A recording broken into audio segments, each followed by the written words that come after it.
Tecnologia, entretenimento, internet, mídias digitais.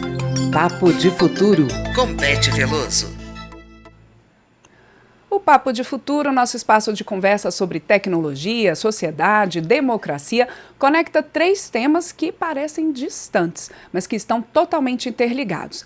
A decisão do Supremo Tribunal Federal sobre o Marco Civil da Internet, o debate acadêmico que tivemos no Compolítica, que houve ali no Compolítica, um encontro sobre comunicação e política, e que trata do impacto social das plataformas digitais.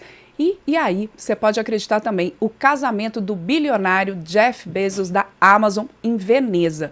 A Beth Veloso, jornalista, consultora legislativa e titular do Papo de Futuro, está aqui com a gente nos estúdios da Rádio TV Câmara e vai explicar que história é essa, Beth Veloso. Bom dia. Bom dia, Ana Raquel. A gente está bastante ligado hoje no Papo de Futuro, no Instagram e no que foi notícia na semana. Então, eu trouxe esse resuminho, fiz esse apanhado de coisas que aconteceram, que estão mobilizando para tentar explicar o que está acontecendo conosco a partir da lente das redes sociais e desse mundo digital que a gente está vivendo.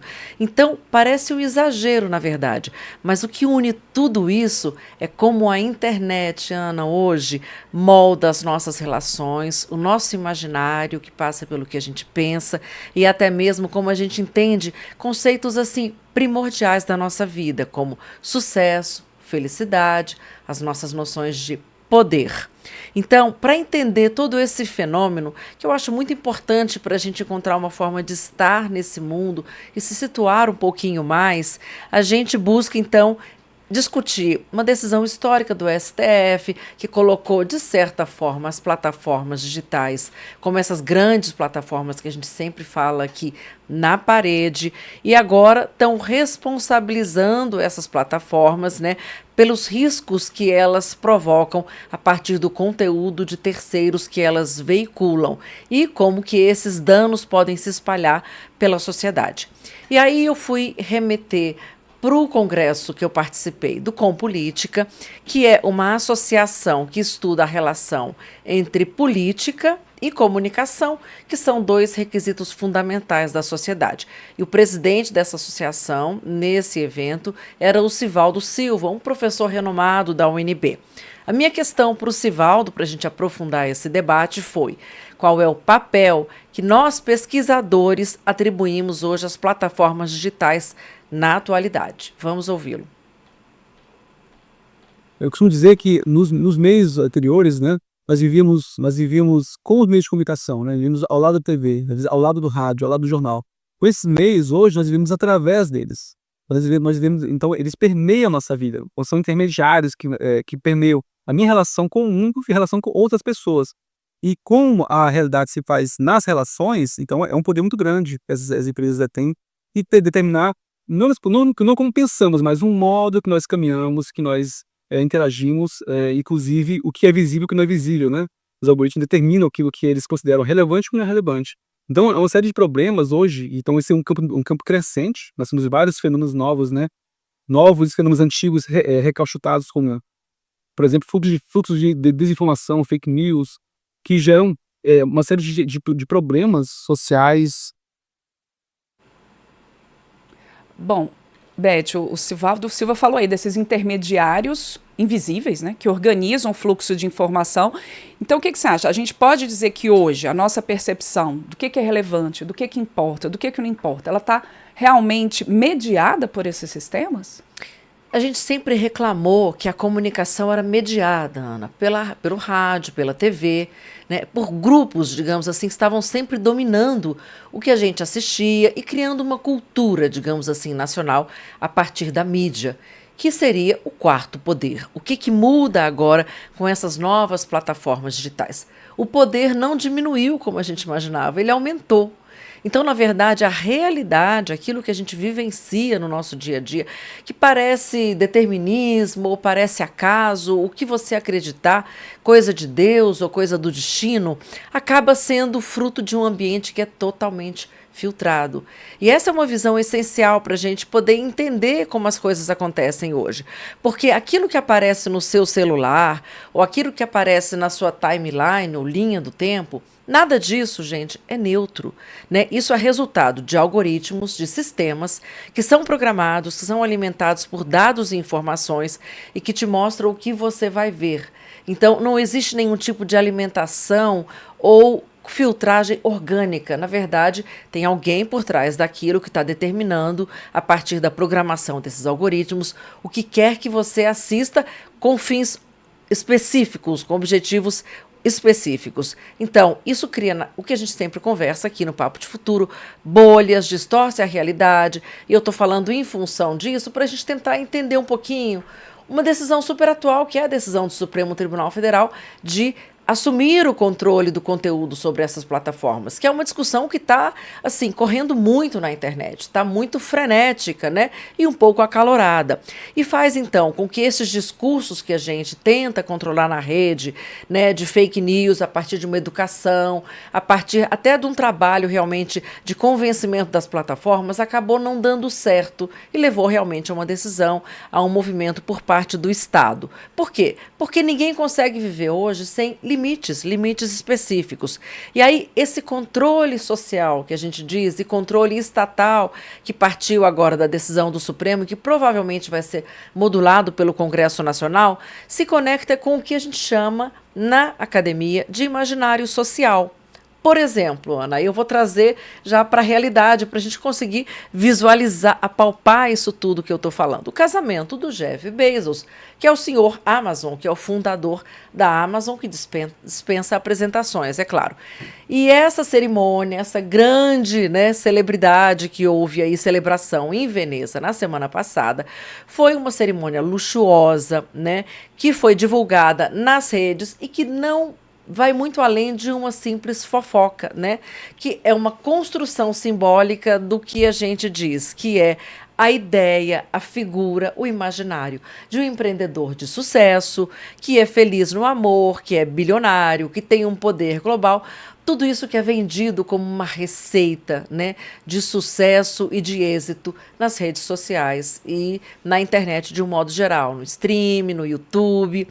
Então, esse tipo de narrativa, ele tem alicerce. Qual é o alicerce? O alicerce da sociedade do espetáculo, da sociedade do consumo, do capitalismo digital e também dessa fruição do desejo, que é o que mais move as pessoas em cima do estímulo da dopamina, dos hormônios, da lógica da recompensa, que está realmente movendo a nossa comunicação atual. E isso, sim, é algo bastante novo. E, é claro, gerando o engajamento que as plataformas querem.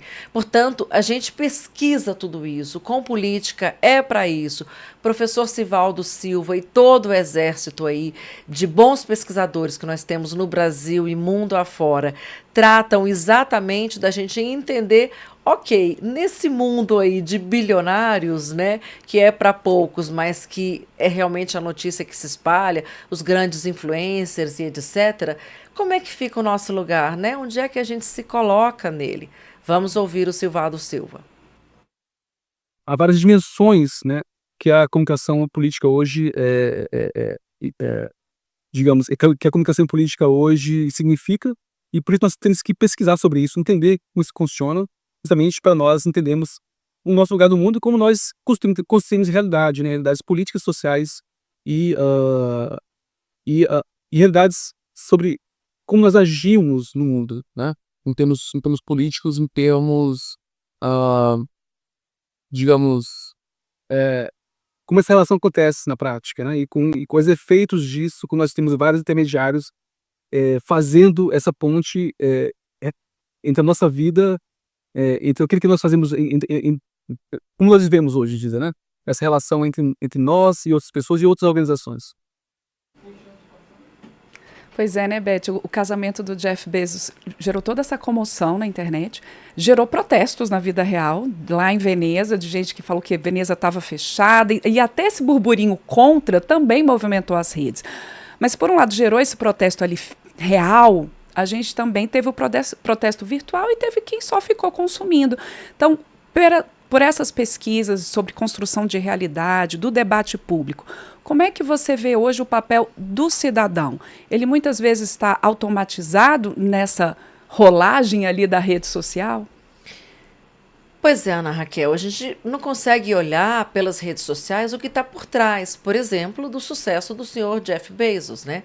Que são várias denúncias de precarização, ou seja, exploração de mão de obra, denúncias de práticas anticompetitivas de mercado, denúncias de captura da soberania dos estados a partir do armazenamento e processamento de dados em nuvem em nível global, de governos, de entidades. Então, assim, tem uma série de atitudes que não são explicadas para o público comum, o que leva uma pessoa em poucas décadas a se tornar um bilionário. E, naturalmente, não é simplesmente o fator sorte, como a gente vê na internet, né? Estou com sorte. Vai muito além disso.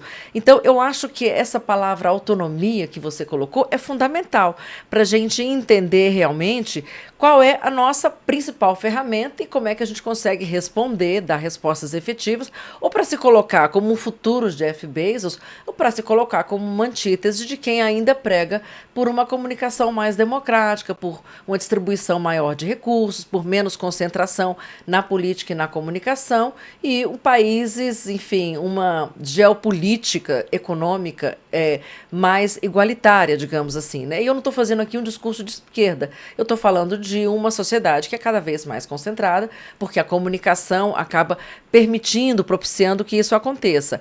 Então, como a gente sair do automatismo, respondendo aqui objetivamente a sua questão?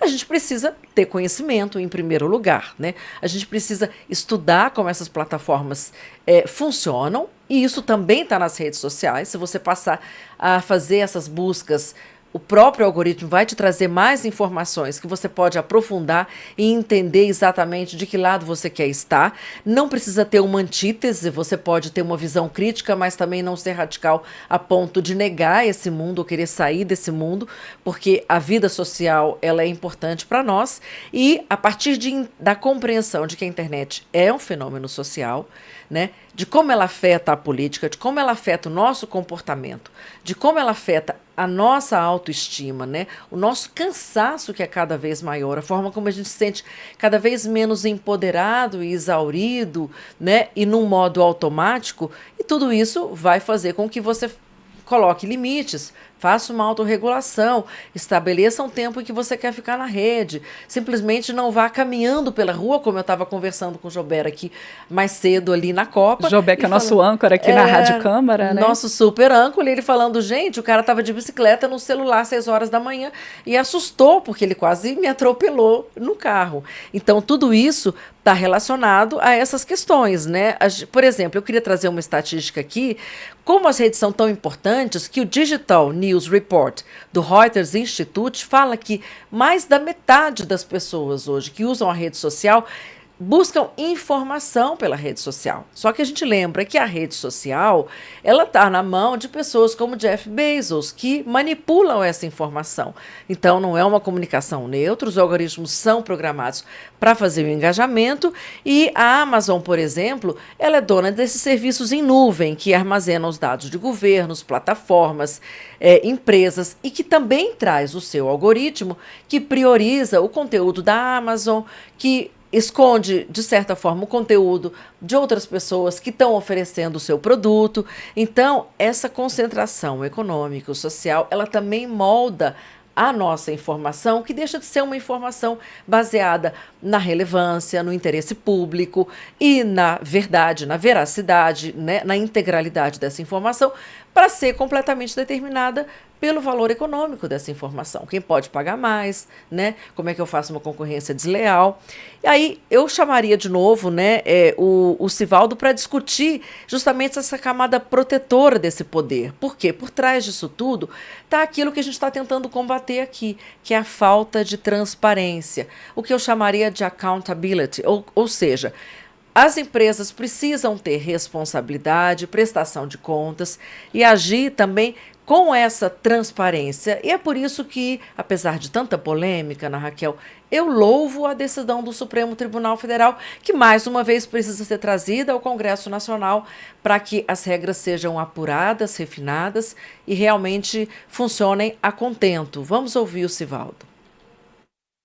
As pesquisas elas são úteis somente para nós entendermos essas relações que muitas vezes não são transparentes. Então, por exemplo, quando eu uso uma rede social, há uma série de elementos ali de coleta de dados que são armazenados, uma série de elementos de impulsionamento, digamos assim, que nos empurram a fazer coisas, mas não percebemos que nós fomos moldados por aquilo. Então, entender isso significa você saber o quanto você tem de autonomia, quanto você tem de autonomia. Então, muitas vezes, então, há uma série de problemas, né? A gente sabe, problemas de desinformação. Desinformação mata, né? Há vários casos que mostram que desinformação, fake news, geram problemas de morte, problemas de segurança de vida mesmo, né? Não é à toa, por exemplo, que quando há emergências climáticas, tragédias, o fluxo de desinformação é gigantesco. Pois é, Beth, a gente fala em falta de transparência, coleta de dados, poder dos algoritmos. A gente já tem até uma discussão de governos fazendo seus próprios data centers para informações sensíveis, justamente para não estar na rede, como você falou, nos data centers, por exemplo, da Amazon e de outros. Mas como é que isso tudo pode afetar a nossa democracia, o nosso cotidiano? Ana Raquel, eu acredito que a gente vive uma crise de autonomia e de confiança, né? Isso foi muito debatido no Compolítica e também nos votos dos ministros do STF justificando essa decisão aí que não foi muito bem aceita de um modo geral, inclusive pela academia. Há muitas resistências porque acreditam que isso está ferindo a liberdade de expressão e vai provocar uma remoção de conteúdos em massa. É ver para crer. Eu vou só pontuar aqui, né, Beth? A gente teve um papo de futuro já antecipando um pouco essa decisão do Supremo Tribunal Federal, que tratou do Marco Civil da Internet, falando da constitucionalidade de um artigo que tratava se você pode ou não remover conteúdo de quem se sente lesado ali nas redes. Acho que é importante também pontuar para que quem tenha mais interesse possa ouvir esse papo de futuro sobre esse assunto, né? Exatamente, está nas nossas redes sociais, a gente aprofunda bastante esse debate, né? E é isso, as plataformas controlam os dados, o debate é quem controla hoje os dados, na verdade, e o fato é que elas controlam os dados, manipulam o fluxo da informação e com isso influenciam a política, né? Como a gente viu, por exemplo, nas eleições americanas de 2016 e também no caso Cambridge Analytica, que foi o uso de dados para perfis e influenciar eleitores na eleição americana. Essa manipulação, ela é, como a gente colocou, invisível e profunda, né? E a decisão, então, para mim, do STF, ela é um marco, ainda que seja só o começo, né? E esse debate agora avança para as novas tecnologias, como a inteligência artificial. Um alerta muito importante é, por exemplo, qual é o impacto, né, da inteligência artificial, desses sistemas de inteligência, por exemplo, sobre a produção de artigos científicos. A gente diz que a IA está sendo coautora, que na verdade nem existe essa figura, né, porque não é uma pessoa para ser um coautor, mas de artigos científicos. E isso levanta questões, inclusive, éticas, de segurança e de integralidade dessas informações que têm que ser cientificamente refutáveis, né, comprováveis. E isso mostra também que as fronteiras agora entre a ciência, tecnologia e sociedade estão cada vez mais confusas também, cada vez mais misturadas. E a IA está virando não só uma intermediária super importante da informação, mas também da produção do conhecimento, daquilo que a gente assume como verdade. Pois é, né, Beth? A gente tem a inteligência artificial, todo esse caldo também dos algoritmos, de como é que isso é controlado nas redes. A gente sabe que isso facilita a nossa vida e tem uma questão social, como você mesma colocou ao longo desse comentário, mas pode gerar dependência, tem efeitos também negativos. Como é que a gente pode, então, conciliar direito à informação, esse lazer que as redes trazem, com a necessidade de também controlar abusos, controlar a manipulação informativa? É possível? Nossa, que pergunta, né, Ana Raquel? Que dificuldade, assim, tentar responder essa questão tão difícil. A gente precisa realmente, eu acho, que sair do automatismo, né? A consciência cidadã, ela é insubstituível, é ela que realmente faz com que o país cresça a partir do que a gente chama de literacia digital. As redes facilitam a nossa vida, claro, né? A gente não tem condições mais de abrir mão dela, não é realista. Mas elas cobram um preço muito alto, né? De dados, da manipulação, isso levando a uma ansiedade muito intensa. Eu também estava conversando com a Tércia hoje pela manhã sobre isso. A polarização, é nossa apresentadora também aqui. Também. Tessia, que apresenta o Câmara Notícia, o jornal que vai ao ar antes aqui do painel eletrônico. Exatamente, né? E como o Sivaldo colocou, mortes a partir de fake news e muita violência e uso inapropriado de redes por crianças e adolescentes. O Estado tem, portanto, o dever de regular, cada um assumindo o seu papel, mas o cidadão precisa realmente se informar e exigir os seus direitos, né? A gente fala de controle social. Só assim a gente vai transformar o ambiente digital num espaço que fortaleça, né, não só a democracia, como a cidadania, e não o contrário. Discussão super importante mais uma vez aqui no Papo de Futuro. Beth Veloso, muito obrigada e até o próximo Papo de Futuro. Até a próxima semana.